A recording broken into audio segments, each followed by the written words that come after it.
La R5 à petite batterie est maintenant révélée. Ils ouvrent les commandes de la R5 chez Renault. Donc 23 990 € le prix de départ.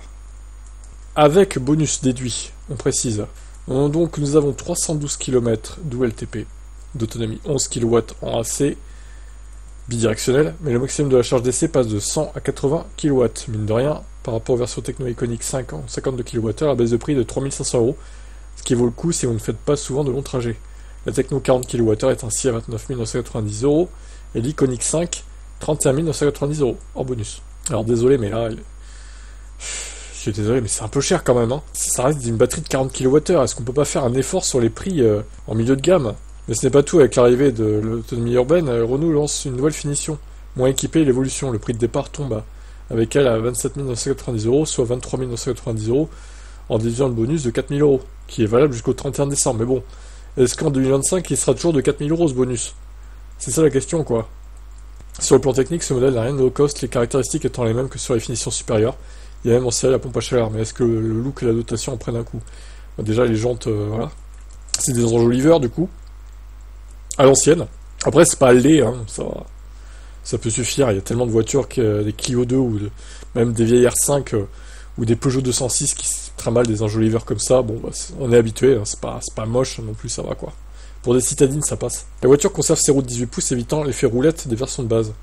Dans cette configuration, la R5 va surtout perdre de petits éléments de décor. Il n'y a pas de stripping sur les portes avant, pas de baguette au-dessus du vitrage, pas de lettres Renault couleur alu sur le rayon. Wow, c'est pas non plus un drame. Hein. Sur les vitres arrière, elles sont pas surteintées. Le témoin de charge lumineux en forme de 5 est aussi abandonné.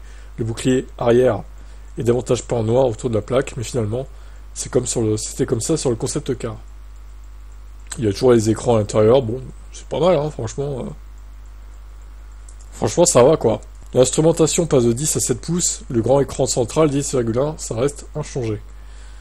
La charge bidirectionnelle est bien là, le grand écran tactile possède toujours, on a toujours la clim auto avec ça, les feux de route automatiques, les rétros électriques et digivants, l'accès main libre, ou encore les radars de recul. La R5 évolution à l'autonomie urbaine est donc une proposition sans mauvaise surprise, c'est donc une belle entrée en matière pour un prix plus raisonnable.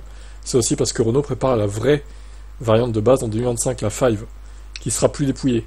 Elle fera notamment la passe sur la recharge d'essai. Oh là, par contre, franchement, elle n'a aucun intérêt cette voiture. S'il n'y a pas de recharge rapide, à la limite, qu'ils mettent un chargeur AC22 pour compenser, là ça pourrait être un bon compromis.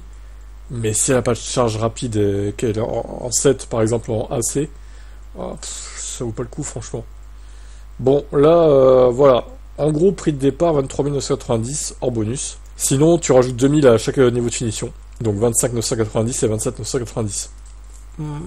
Bon, je sais pas si c'est vraiment une si belle offre. Elle a le mérite de concurrencer la IC3 un peu plus, on va dire. Un petit 1000-1500 € de moins, ça aurait été encore mieux. Mais bon. Il y a peut-être des remises possibles, j'en sais rien. Quel est votre avis sur ce tarif ?